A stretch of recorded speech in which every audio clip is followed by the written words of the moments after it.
What's up, everybody? Welcome back to my channel, Earn It, Save It, Invest It. This is my week 6, my road to 100K or my $100,000 challenge. This is my week 6 update, and so I'm just going to go over where I'm at, where I planned on going, the moves I made in this last week, where I think the stock market is going, and what I see happening over kind of the next 3 months. I'm going to go over that kind of briefly. And break down what I have going on with my account. But yeah, let's check out what I've been doing with the 100K challenge, and let's break it down really quick. If you do like this stuff, if you like my content, please give a like and subscribe. It does a lot for my channel. So yeah, thank you. Let's get to it. So as you can see, in my road to 100K, I have $7,862.10. I am down 2.45% over the last just one day. HIMS went down -4%, and like I said, HIMS is going to be a big factor for me and my portfolio.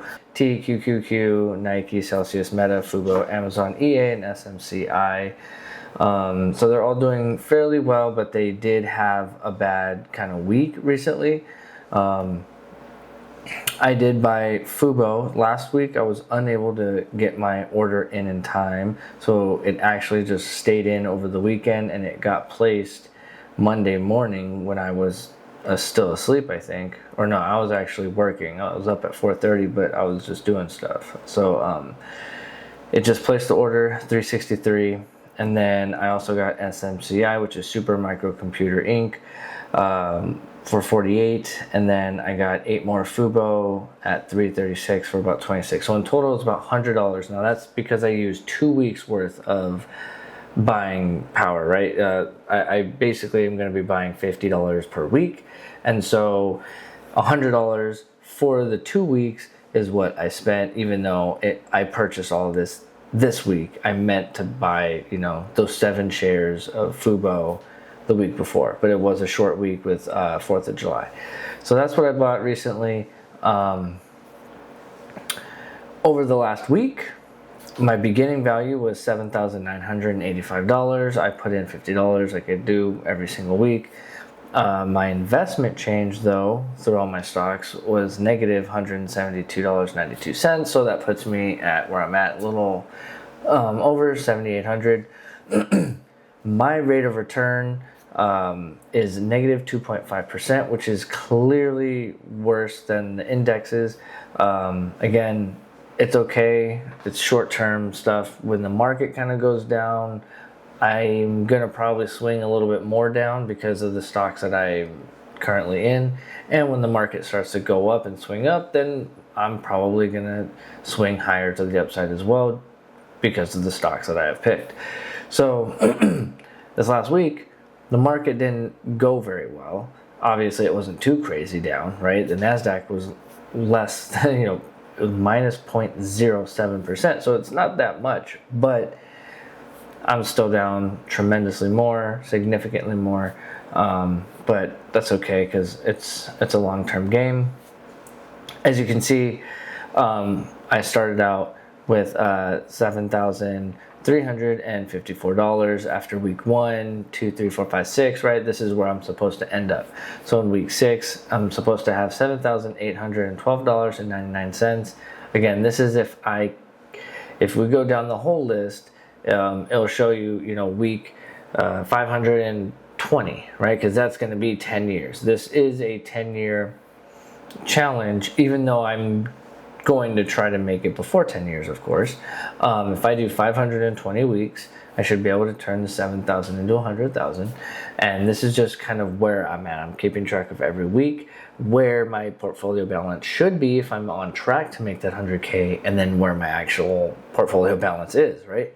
So as you can see, I had a good swing up week in the week 3, and then it's been a little bit kind of just up and just steady and a little bit down since then, in the last 3 weeks.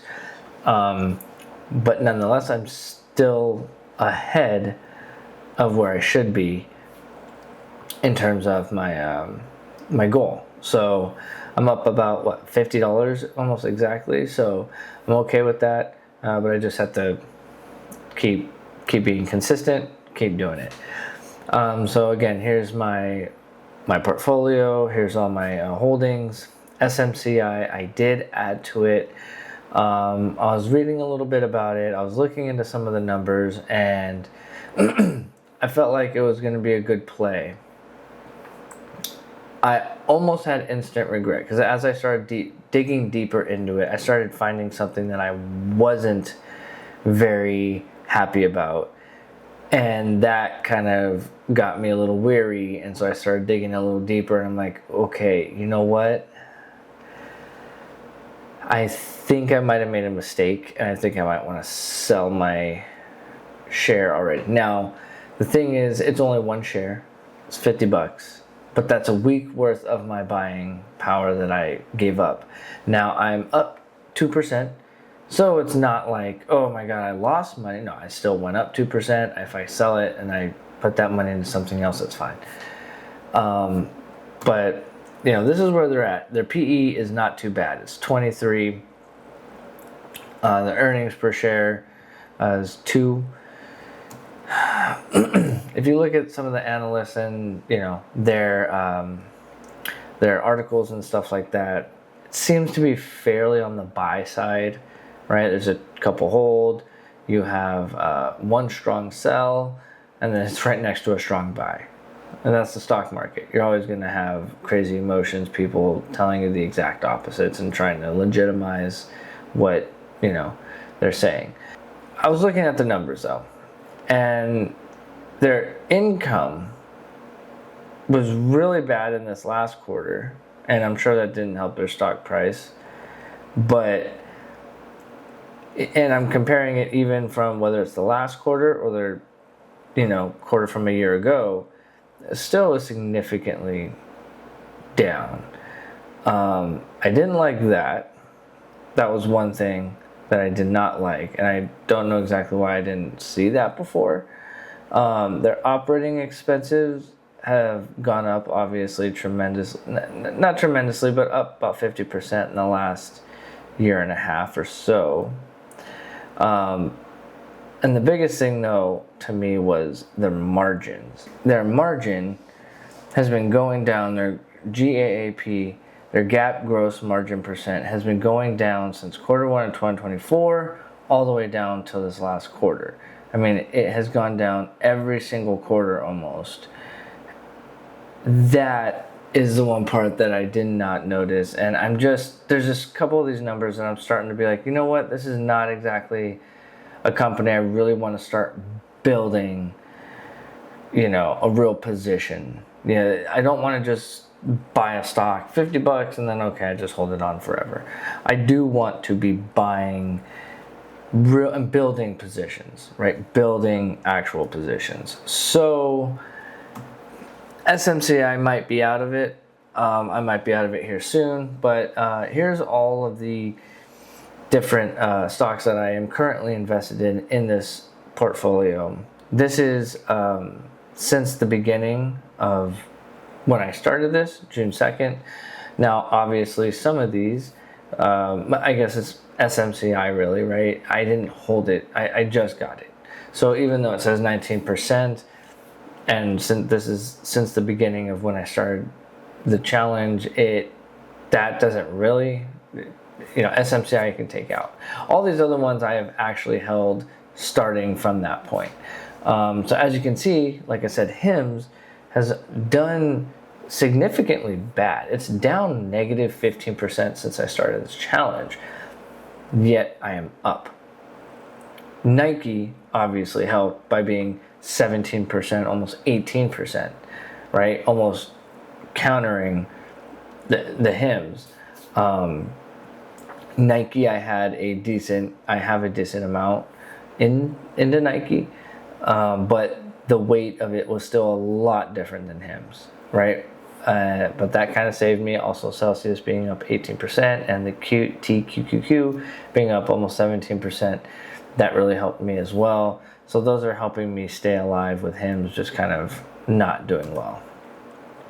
And it's just over the last week. Again, SMCI, even though it says 4.5%, I kind of bought it at the tail end of the week. So that didn't really do anything for me. Everything else is down. Fubo has been down. I'm actually buying into Fubo. As you saw, I bought 15 shares this last week. One thing I do, or a few things I actually want to talk about, is going to be what's happening in the stock market coming up, right? We got the Fed meeting coming up in July, and that's in 2 weeks now.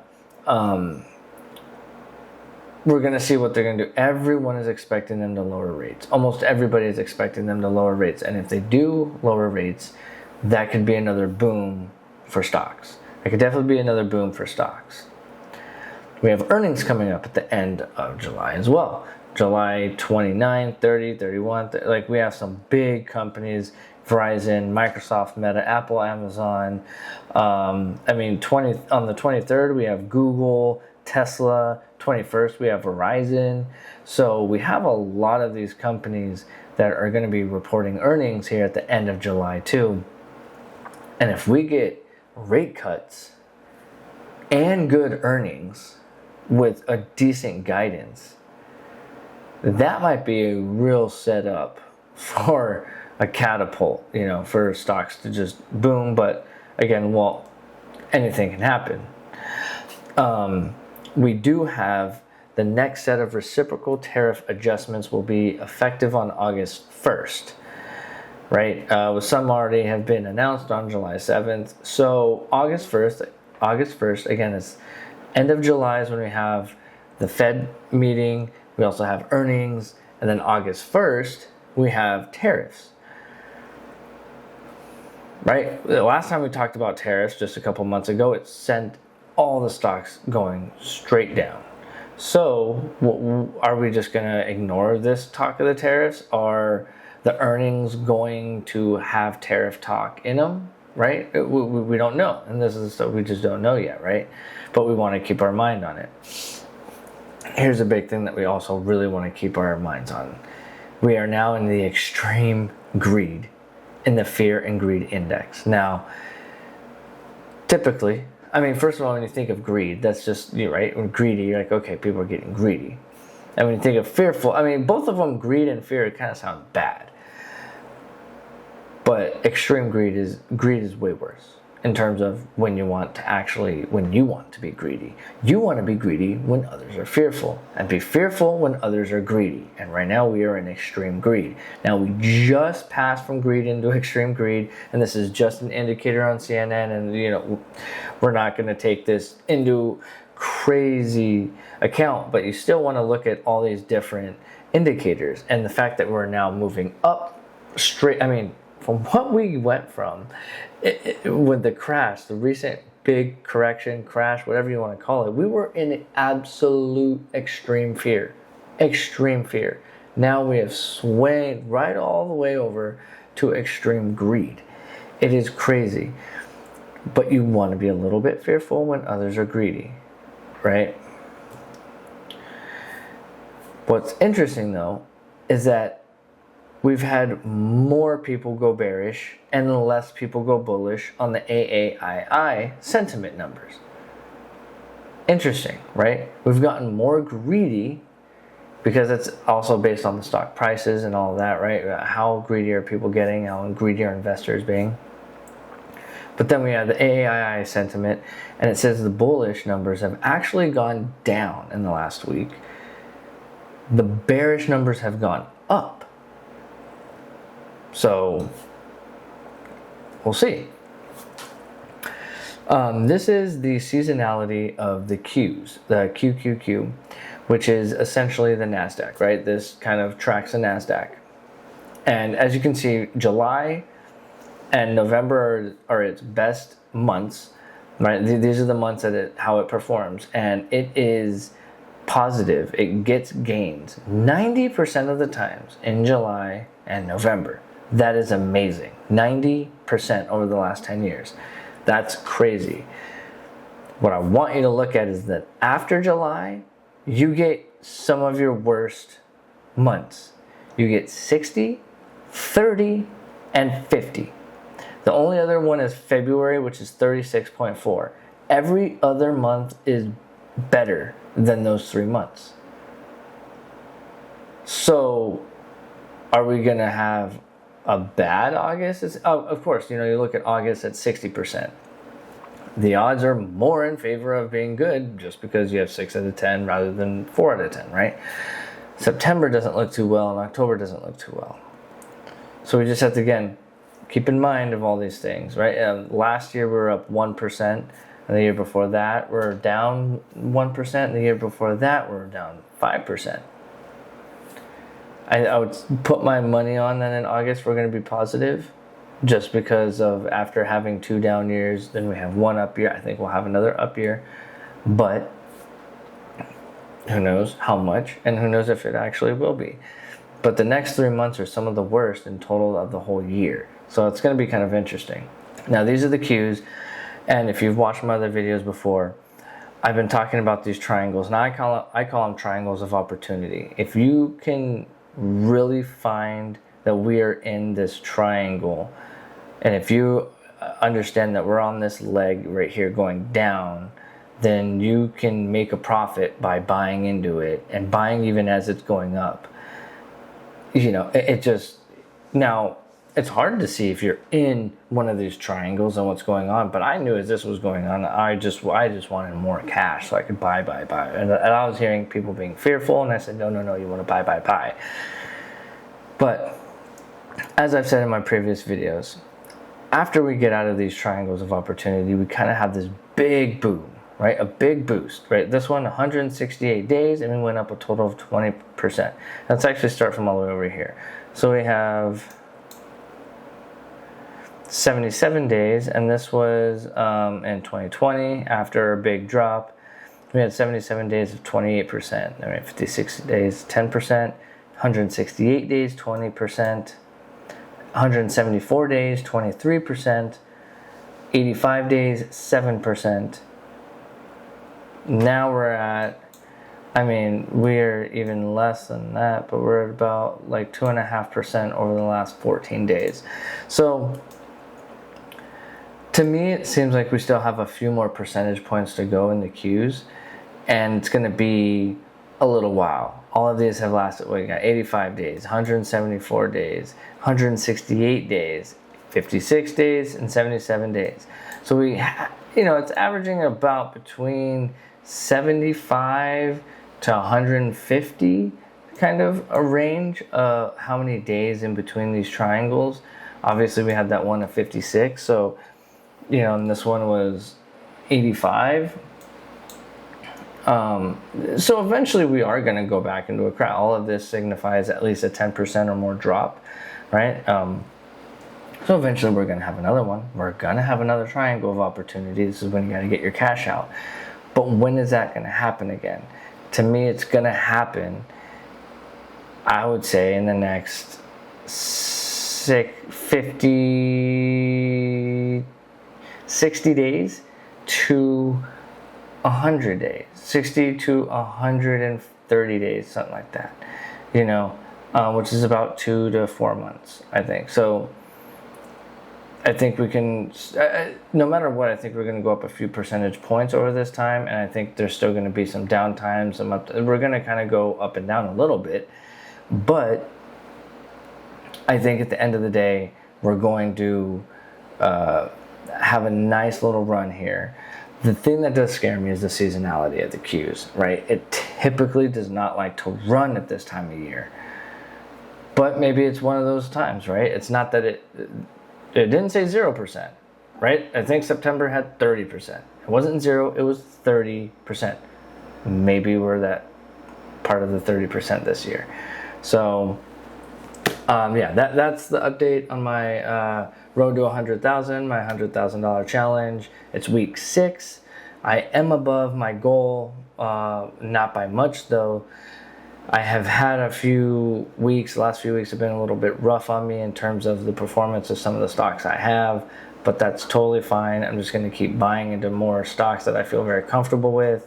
Like I said, SMCI, I might have to do some changing with that. I'm feeling confident that I'm going to be selling it here in the next couple weeks at least, so we'll see. I'll do a little bit more research, but I think I can put my money into a better place. So you got to know when to fold your hand. You have to know when you've made a mistake and just move on. I don't know if I've made a mistake yet. I don't exactly necessarily feel that I've made that mistake yet, which is why I'm not moving on yet. I just bought it this week, and now I'm feeling a little, and that kind of will happen sometimes when you buy a new stock, right? You start building a little position, and you're like, do I feel that confident? Right? And you kind of have to build your confidence by looking at things. As I've been doing more research, I've actually been losing confidence, which I don't like. Most of the time I gain confidence as I do the research. So we'll see. But yeah, anyways, if you did like this content, please give it a like and subscribe. It really helps. And don't forget to earn it, save it, invest it, buy low, sell high. I want assets, not liabilities, and you can count on compounded interest.